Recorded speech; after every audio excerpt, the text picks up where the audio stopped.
आइए प्यारे दोस्तों, आप सभी को गुड लक स्टडी सेंटर में स्वागत है। आज हम पढ़ेंगे लोकतंत्र में सत्ता की साझेदारी। चैप्टर का नाम है लोकतंत्र में सत्ता की साझेदारी। इस चैप्टर में जो है हमने इससे पहले वाले वीडियो में लघु उत्तरीय प्रश्न कंप्लीट कर चुके हैं। आज हम लोग देखेंगे दीर्घ उत्तरीय प्रश्न, क्योंकि एग्जाम में 3 टाइप के क्वेश्चन पूछा जाता है। पहला ऑब्जेक्टिव टाइप, दूसरा लघु उत्तरीय, तीसरा दीर्घ उत्तरीय। तो ऑब्जेक्टिव टाइप आपका लघु उत्तरीय दीर्घ उत्तरीय आप बढ़िया से यदि समझ लेते हैं तो पढ़ने की आवश्यकता नहीं है, ऑटोमेटिक बन जाएगा। तो आइए, पिछले वीडियो में हमने लघु उत्तरीय पढ़ लिए हैं, उसके बाद आज हम देखते हैं दीर्घ उत्तरीय प्रश्न। दीर्घ उत्तरीय प्रश्न, इसमें देखिए क्या है। पहला क्वेश्चन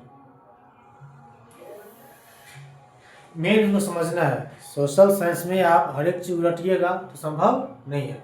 यदि आप इसके जड़ को पकड़ लिए तो आप जो है लिखते जाइएगा, शब्द आपका समाप्त होने वाला नहीं है, इसीलिए जड़ को पकड़ना है। कहता है सांप्रदायिकता के किन्हीं 4 कारणों को लिखिए। सांप्रदायिकता के किन्हीं 4 कारणों को लिखे। तो सांप्रदायिकता मतलब क्या होता है, पिछले वीडियो हमने बताया है। सांप्रदायिकता का मतलब होता है धर्म के आधार पर धार्मिक हितों के लिए राष्ट्र हित का बलिदान देना, यही क्या है सांप्रदायिकता।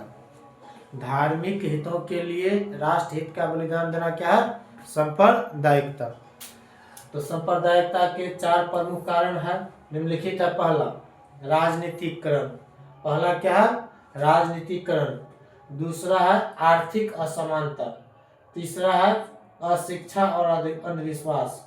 फिर से देखिए, पहला राजनीतिकरण, दूसरा आर्थिक असमानता, तीसरा अशिक्षा और अंधविश्वास, और चौथा है इतिहास का गलत व्याख्या। चौथा क्या है ऐतिहासिक गलत व्याख्या, मतलब इतिहास को भी गलत ढंग से बताना भी एक जो है सांप्रदायिकता का जड़ है, कारण है।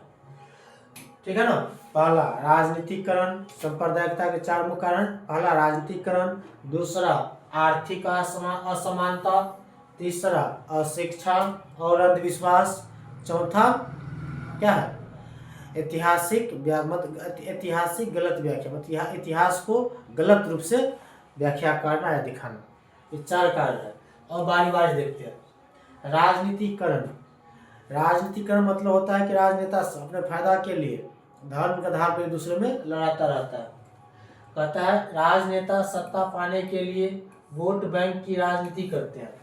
राजनेता सत्ता पाने के लिए क्या करते हैं, वोट बैंक की राजनीति करते हैं, और धार्मिक सांस्कृतिक मतभेदों का फायदा उठाकर समुदायों के बीच फूट डालते हैं, जिससे बेमानस समस्या बढ़ते हैं। जिसके कारण क्या होता है समस्या बढ़ता है।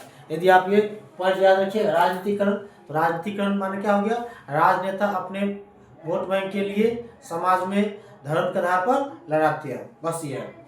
दूसरा आर्थिक असमानता। आर्थिक असमानता मतलब क्या होता है अमीरी गरीबी। अमीरी गरीबी के कारण भी क्या होता है ये आपको देखने को मिलेगा। कहता है गरीबी, बेरोजगारी और संसाधनों की असमान वितरण। गरीबी, बेरोजगारी और संसाधनों के असमान वितरण, समान वितरण नहीं से लोगों में असंतोष बढ़ता है। लोगों में क्या होता है असंतोष की भावना बढ़ती है, जिससे सांप्रदायिक भावना भड़काने वाले तत्व अपने पक्ष में इस्तेमाल करते हैं। इसे क्या करता है, जो मतभेद गरीबी के कारण, बेरोजगारी के कारण, संसाधन का असमानता के कारण एक दूसरे के मन में जो एक दूसरे के प्रति कुछ रहता है, उसको क्या करता है, उसको राजनेता सब गलत ढंग से उसको इस्तेमाल कर लेता है, जिस कारण भी क्या सांप्रदायिकता दंगा भड़क जाता है। बोलता है इसके आप गरीब है तो उसका कारण वो है, आप बेरोजगार है तो उसका कारण वो है। वो जब को क्या किया फलने धर्म वाले जब पे अब कब्जा करके रखा है, इस टाइप का। चलो उसके बाद है तीसरा अशिक्षा और अंधविश्वास, ये भी एक बहुत बड़ा कारण है। कभी भी गौर करिएगा तो सांप्रदायिकता दंगों में शिक्षित आदमी नहीं जाता, कभी भी धर्म के लिए शिक्षित आदमी नहीं लड़ता है, वहाँ पर लड़ता है जो अशिक्षित रहता है, वही धर्म के लिए उसको ज़्यादा भूत सवार रहता है। कहता है अशिक्षित और धार्मिक अंधविश्वासों से ग्रसित लोग आसानी से सांप्रदायिक प्रचार और झूठी खबरों से प्रभावित हो जाते हैं, जिससे आपसी समझ कम होती है। जिससे क्या हो जाता है, आपसी समझ कम हो जाती है। अशिक्षित रहने पर क्या होता है कि जो कोई कह दिया उसी में अपना बह गया। चलो, चौथा कारण है ऐतिहासिक गलत व्याख्या, इतिहास का गलत व्याख्या। कहता है इतिहास की कुछ घटनाओं को गलत तरीके से प्रस्तुत किया जाता है। इतिहास के कुछ घटनाओं क्या किया जाता है, गलत तरीकों से प्रस्तुत किया जाता है। जैसे कि अभी के समय में ये आपको बोल दिया जाएगा कि औरंगजेब ने हिंदुओं के साथ अन्याय किया, औरंगजेब ने हिंदुओं के साथ बहुत अत्याचार किया, ये किया वो किया। इससे क्या होगा, वो जिस टाइम में क्या किया नहीं किया इसको हम अभी बढ़ा चढ़ा कर दिखाएंगे तो क्या होगा, समाज में एक दूसरे के प्रति नफरत फैलेगा। और ब्रिटिश फूट डालो और राज करो की नीति जैसी विरासतें सांप्रदायिक तनाव को जन्म देते हैं। मतलब फूट डालो और शासन करो राज करने वाला जो ब्रिटिश का रूल था, उससे क्या होता है, तब समाज में तनाव बढ़ता है। ठीक है, तो चलो आपका ये हो गया पहला क्वेश्चन। सांप्रदायिकता के किन 4 कारणों को लिखिए। 4 कारण: राजनीतिकरण, आर्थिक असमानता, आर्थिक अंधविश्वास, चौथा ऐतिहासिक गलत व्याख्या।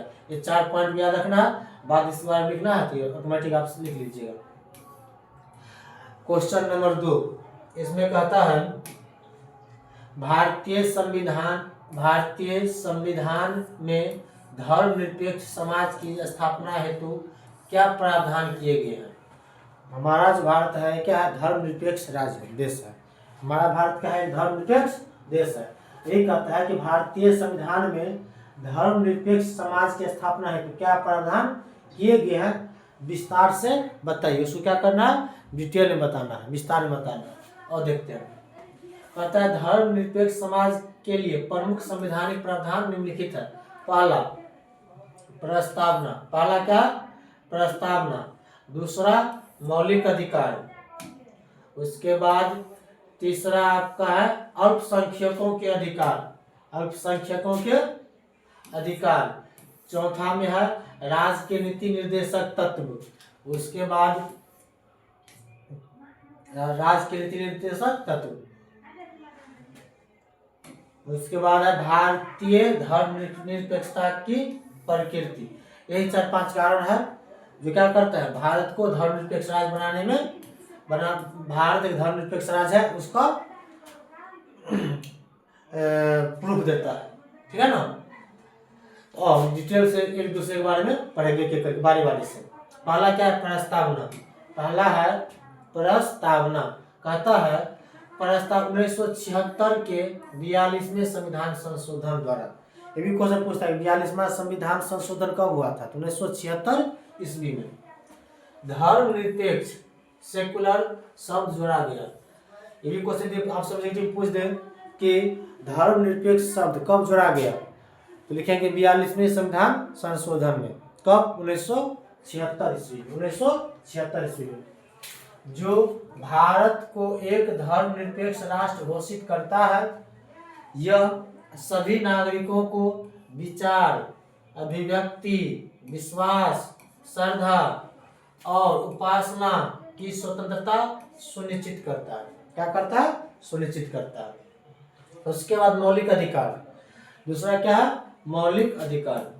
अनुच्छेद 14 समानता का अधिकार है। अनुच्छेद 14 में क्या है, समता का अधिकार। अनुच्छेद 14 में क्या है, समता का अधिकार। कहते राज्य कानून के समक्ष सभी नागरिकों को समान मानेगा। राज्य जो है कानून के समक्ष सामने देश के जो भी नागरिक है सबको क्या करेगा, एक समान मानेगा और कानून का समान संरक्षण देगा। कानून क्या करेगा, समान संरक्षण देगा। धर्म, के आधार पर कोई भेदभाव नहीं करेगा। धर्म के आधार पर किसी के साथ कोई भी भेदभाव नहीं करेगा। उसके बाद अनुच्छेद 15 कहता है भेदभाव का निषेध। अनुच्छेद 15 क्या है? भेदभाव का निषेध। अभी कुछ दिन पहले फिल्म में आया था आर्टिकल 15 मतलब अनुच्छेद 15 जो है एक फिल्म भी आया था वही अनटीचेबिलिटी के आधार पर। कहता है धर्म, जाति, लिंग या जनसंख्या, जन्म स्थान के आधार पर राज्य नागरिकों के साथ कोई भेदभाव नहीं करेगा। धर्म के आधार पर, जाति के आधार पर, लिंग के आधार पर या जन्म स्थान के आधार पर राज्य जो है नागरिकों के साथ क्या करे? कोई भेदभाव नहीं कर सकता। यह अनुच्छेद 15 कहता है। उसके बाद अनुच्छेद 16 देखो क्या कहता है? अवसर की समानता। अवसर की समानता मतलब जो भी अवसर है सभी के लिए एक समान है। ऐसा नहीं कि फलाना के लिए है आपके लिए नहीं है। एक टाइम था जो द्रोणाचार्य क्या किया था? एकलव्य का अंगूठा काट लिया था। क्यों? क्योंकि उसको शिक्षा का अधिकार नहीं था। लेकिन अभी ऐसा नहीं है। कहता है सार्वजनिक रोजगार के मामलों में सभी नागरिकों को समान अवसर मिलेगा। सार्वजनिक रोजगार के मामलों में क्या होगा? सभी नागरिकों को समान अवसर मिलेगा। जब भी कोई सरकारी काम आएगा उसमें सभी नागरिक को काम कर सकता है। धर्म के आधार पर कोई भेदभाव नहीं होगा।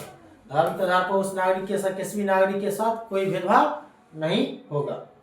उसका अनुच्छेद 25 अंतःकरण की स्वतंत्रता। किसकी स्वतंत्रता? अंतःकरण की स्वतंत्रता। सभी व्यक्तियों को अंतःकरण की स्वतंत्रता है और वे किसी भी धर्म को मानने, आचरण करने और प्रचार करने के लिए स्वतंत्र है। सार्वजनिक व्यवस्था, नैतिकता, स्वास्थ्य के अधीन। तो सार्वजनिक व्यवस्था को बनाए रखे, नैतिकता बनाए रखे, स्वास्थ्य के अधीन जो है देश के सभी नागरिक अपना जो मन है जिस धर्म को मानना चाहे न मानना चाहे मान सकता है। अनुच्छेद 26 धार्मिक मामलों का प्रावधान। अनुच्छेद 26 क्या कहता है? धार्मिक मामलों का प्रबंधन। कहता है हर धार्मिक संप्रदाय या वर्ग को अपने धार्मिक मामलों का प्रबंधन करने, धार्मिक और धर्मार्थ संस्थाएं स्थापित करने का अधिकार है।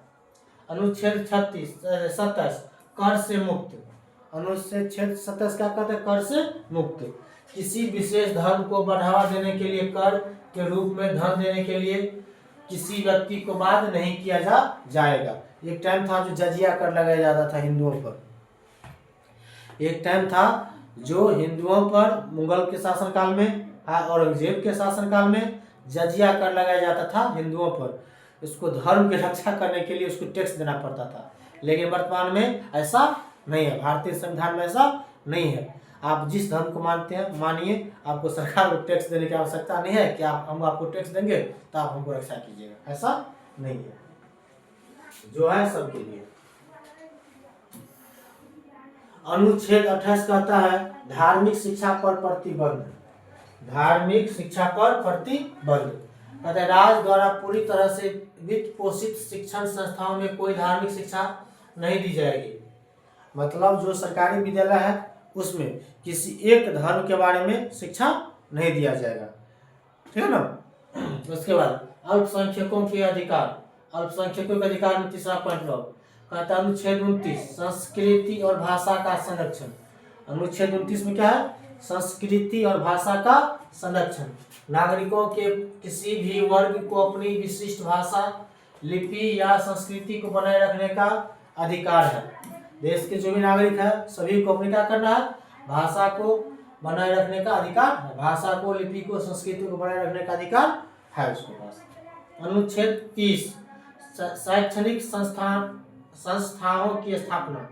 शैक्षणिक संस्थाओं की स्थापना सभी अल्पसंख्यकों, धार्मिक या भाषाई, जो भी अल्पसंख्यक है धार्मिक रूप से या भाषाई रूप से, को अपनी पसंद के शैक्षणिक संस्थान स्थापित करने और उनका प्रशासन करने का अधिकार है।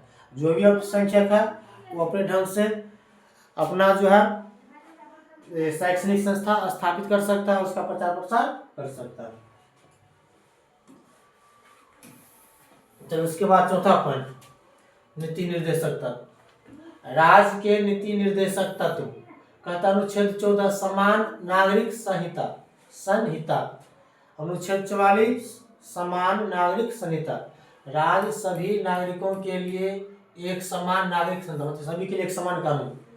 Uniform civil code, uniform civil code बनाने का प्रयास करेगा, जो धर्मनिरपेक्षता का एक महत्वपूर्ण पहलू है, जो धर्मनिरपेक्षता का एक महत्वपूर्ण पहलू है। अभी भी ऐसा है, कुछ मुस्लिमों के लिए कुछ नियम अलग है, तो उसे लिए कभी कभी उस विशेष पार्टी वाले सब इसके लिए यूनिफॉर्म सिविल कोड के लिए आवाज उठाता रहता है, ठीक है ना, कि सभी मामला एक समान रूप से हो। चलो उसके बाद भारतीय धर्म निरपेक्षता की प्रकृति। तो भारतीय धर्म निरपेक्षता की प्रकृति क्या है? कहता है भारत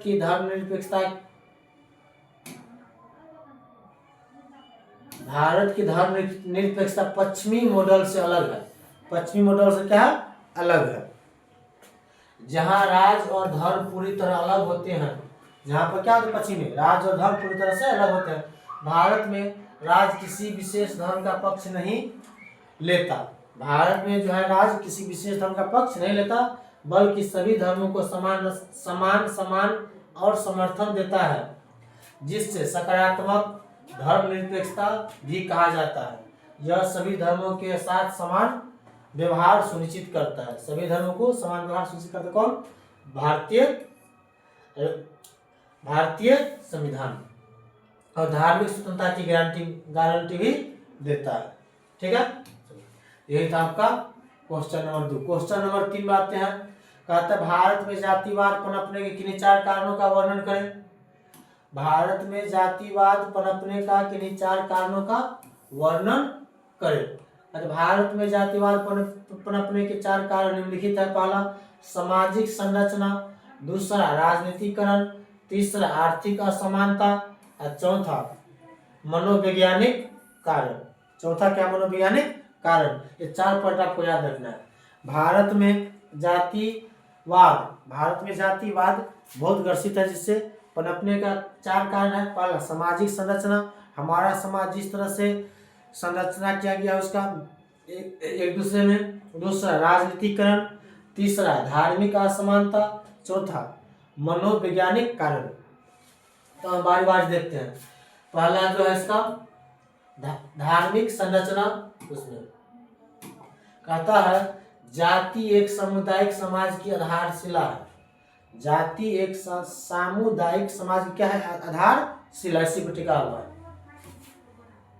एक ही जाति के लोग अक्सर एक दूसरे के करीब होते हैं। एक जाति के लोग क्या होते हैं? एक दूसरे के करीब होते हैं। देखते हैं कहीं भी जाता है तो फला जाति है तो अपना जाति है, जल्दी काम करते हैं, जिससे जाति आधारित समूह बनते हैं। इससे क्या होता है? जाति आधारित समूह बनते हैं। नहीं देखते हैं कि फला जाति का समूह बनता है, फला जाति का समूह बनता है, मतलब अलग अलग जाति अपना अपना समूह बना लेते हैं।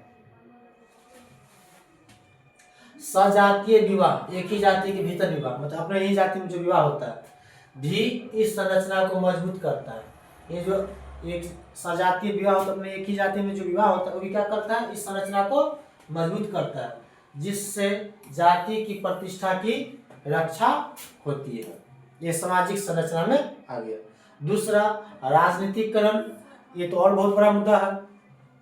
अक्सर लोग राजनेता को देखकर वोट नहीं देता है कि उसमें क्या गुण है नहीं है, उसको जाति को देखकर वोट किया जाता है। हमारे खास करके बिहार में जो हमारे जाति का है वोट करेंगे, नहीं है तो नहीं वोट करेंगे, अपना जाति को ढूंढेंगे कहाँ है नहीं है। चलो, राजनीतिकरण। कहते राजनेता अक्सर अपने फायदे के लिए जातिगत भावनाओं का इस्तेमाल करते हैं।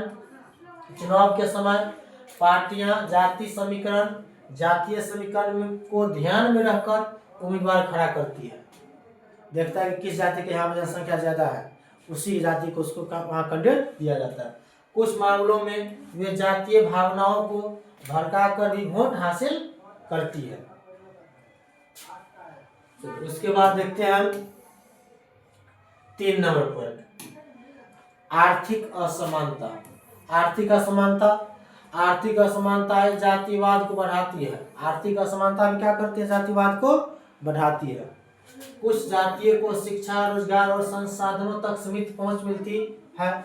कुछ जाति होता है जिसको शिक्षा, रोजगार और संसाधन तक क्या होता है, सही रूप से पहुंच नहीं मिल पाता है, जबकि अन्य को विशेषाधिकार प्राप्त होते हैं। कुछ जाति को डायरेक्ट पर भी हो जाता है, फलना बाबू है, डायरेक्ट पर भी चला जाता है।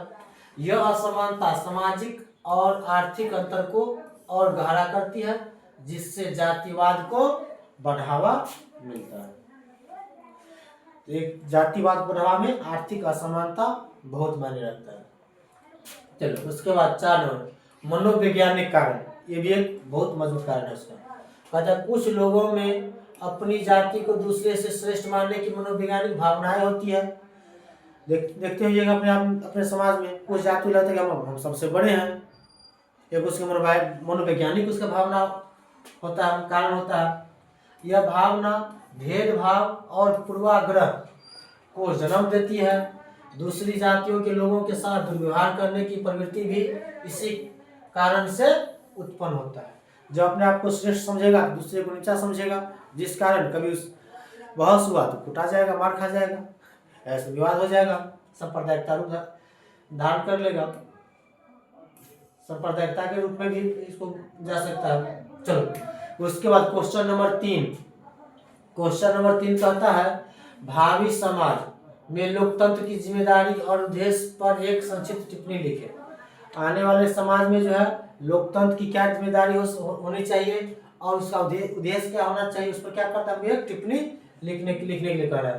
कहता है मिटते बनते सामाजिक असमानताओं के बीच लोकतंत्र में भविष्य में उभर कर आने वाली सामाजिक असमानताओं को भरसक मिटाने का प्रयास करना होगा। क्या करना होगा, प्रयास करना होगा। भिन्नताएं तो रहेगी ही, उन्हें एक सीमा तक कम करने का प्रयास करना होगा। जाति, धर्म, लिंग, गरीबी आधारित दूरियां मिटाने का दायित्व हमारे लोकतंत्र के कंधों पर है। शिक्षा के सर्वव्यापीकरण के लक्ष्य को प्राप्त करने की सबसे अहम जिम्मेवारी है। आज भी भारत समाज के सभी बच्चों को विद्यालय से जुड़ने में असफल रहा है। आज भी क्या भारत जो है समाज के सही बच्चों को विद्यालय से जोड़ने में क्या है, असफल रहा है, नहीं जुड़ पा रहा है। भारतीय लोकतंत्र के समक्ष एक जिम्मेवारी लोकतंत्र में लोक आस्था बनाए रखने की भी है, लोकतंत्र में विश्वास बनाए रखने का भी है। कई विध्वंसकारी शक्तियां लोकतंत्र में अविश्वास जगाने पर तुली हुई है। तदनुसार वोट बहिष्कार, बंद, लोकतांत्रिक संस्थानों पर हमले जैसे घटनाएं हो रही है। अंततः लोकतंत्र के सामने बड़ा उद्देश्य अपनी अस्मिता बचाने की भी है। ये आपका क्वेश्चन नंबर 4। आइए हम देखते हैं क्वेश्चन नंबर 5 नंबर क्वेश्चन कहता है भारत में किस तरह जातिगत असमानता जारी है, स्पष्ट करें। भारत में किस तरह जातिगत असमानता जारी है, स्पष्ट करें। तो जातिगत असमानता जारी रहने के मुख्य कारण निम्नलिखित है। पहला, सामाजिक भेदभाव। समाज में जो भेदभाव है वह भेदभाव है आपका अस्पृश्यता, मतलब छुआछूत। दूसरा, सामाजिक बहिष्कार। पहला है अस्पृश्यता, छुआछूत, दूसरा है सामाजिक बहिष्कार। कहते संवैधानिक रूप में प्रतिबंधित होने के बावजूद भारतीय संविधान में क्या है, छुआछूत पर कठोर कानून बना हुआ है। उसके बावजूद कई ग्रामीण और शहरी क्षेत्रों में निचली जातियों के साथ अछूतों जैसे व्यवहार किया जाता है। तो सामाजिक बहिष्कार में निम्न जातियों के लोगों को सामाजिक मेलजोल, सामुदायिक संसाधनों और कुछ मंदिरों में प्रवेश से क्या किया जाता है, रोका जाता है। ये क्या, सामाजिक भेदभाव। 2 नंबर में है आर्थिक असमानता। 2 नंबर में क्या है, आर्थिक असमानता। देखिए आर्थिक असमानता मतलब जैसे आर्थिक असमानता होगा, अमीरी गरीबी का कारण बढ़ेगा, अमीरी का गरीब बढ़ता जाएगा और ये एक विवाद उत्पन्न हो जाएगा। गरीबी का चक्र, उच्च जातियों के लोग आर्थिक रूप से ज्यादा सशक्त होते हैं, जबकि निचली जातियों के लोग गरीबी, आर्थिक पिछड़ेपन का शिकार होते हैं। संपत्ति और आय, उच्च जातियों का राष्ट्रीय आय में अधिक हिस्सा होता है और निम्न जातियों के पास धन और संपत्ति की कमी होती है। उसके बाद है 3 नंबर शिक्षा और रोजगार। कहता है सीमित अवसर, निचली जातियों के लिए गुणवत्तापूर्ण शिक्षा और अच्छे रोजगार के अवसर मिलना मुश्किल होता है, इससे वे पिछड़ जाते हैं। अभी देखिएगा कि सरकारी विद्यालयों में अधिकतर समाज के निम्न जातियों के बच्चे पढ़ते हैं, वही प्राइवेट विद्यालय में आपको समाज के उच्च वर्गों के जो कहलाते हैं अपने आप को कथित तौर पे, उसके बच्चे को देखने को मिलेगा। इससे क्या होगा, इससे क्या होता है, उसमें ये जो अंतर है वो हमेशा के लिए बना रह जाता है। वो अंग्रेजी में बोलेगा, हिंदी में ये बोलेगा सुप्रभात, तो बोलेगा गुड मॉर्निंग, मतलब इस टाइप का आपको हाय हेलो बोलेगा, हाय हेलो, इधर आपको जानवे कर दे क्या होता है सरकारी विद्यालय का हाल। तो शिक्षा रोजगार में भी कारण है। कहते हैं भेदभाव शैक्षणिक संस्थानों और कार्यस्थलों पर भी जाति आधारित पक्षपात और भेदभाव जारी है। देखते रहिएगा कि जो भी शैक्षणिक स्थान है या कार्यस्थल है वहाँ भी क्या जाति के आधार पर भेदभाव किया जाता है, अभी भी किया जाता है। 4 नंबर में विवाह में भी है इसका। अधिकांश लोग जातिगत विवाह मतलब एक ही अपनी जाति में विवाह करना पसंद चाहते हैं। अधिकांश लोग आज भी अपनी ही जाति या कबीले में विवाह करते हैं और अंतर जाति विवाह को नापसंद किया जाता है और इसके लिए कभी कभी मर्डर भी हो जाता है अंतर जाति विवाह, ये भी एक कारण है। जब तक अंतर जाति विवाह नहीं होगा तब तक ये इसका उतना नहीं हो पाएगा। जैसे अंतर जाति विवाह स्टार्ट हो गया, समाज एक्सेप्ट कर लिया, तो बहुत हद तक जाति वाला जो है सिस्टम समाप्त हो जाएगा। 5वां राजनीतिक प्रतिनिधित्व। कहते हैं वोट बैंक की राजनीति। राजनीतिक दल अक्सर जातीय समीकरणों का उपयोग करके वोट हासिल करते हैं, जिससे जातिगत भेद बढ़ता है और वास्तविक मुद्दे पर ध्यान नहीं दिया जाता है। मतलब जाति के नाम वोट दीजिएगा, विकास कहाँ से होगा? जाति में विकास होगा, जाति में विकास क्या होगा? ऐसा कोई भारतीय संविधान में नहीं है जो किसी एक जाति के लिए विकास होगा। सरकारी योजना सभी के लिए आएगा।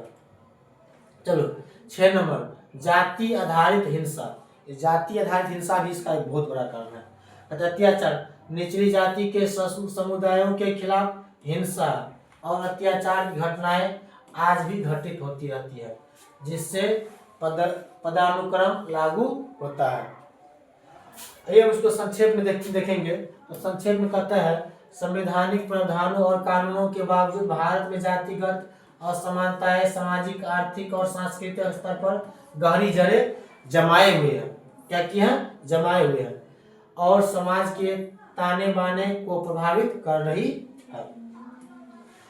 तो ये आपका जो है लोकतंत्र में सत्ता की साझेदारी का दीर्घ उत्तरीय क्वेश्चन भी समाप्त हो गया है। यदि आप जितना बताया ध्यान से आप इस वीडियो को सुने होइएगा, गौर किए होइएगा, तो आपको न तो लघु उत्तरीय प्रश्न छूटेगा इससे, न ही दीर्घ उत्तरीय और न ही ऑब्जेक्टिव, ये सभी आपका कंप्लीट हो जाएगा। यदि इससे इस चैप्टर से पूछते हैं तो आपका सभी क्वेश्चन बन जाएगा। ठीक है, आइए मिलते हैं कल नए चैप्टर के साथ। तब तक के लिए धन्यवाद।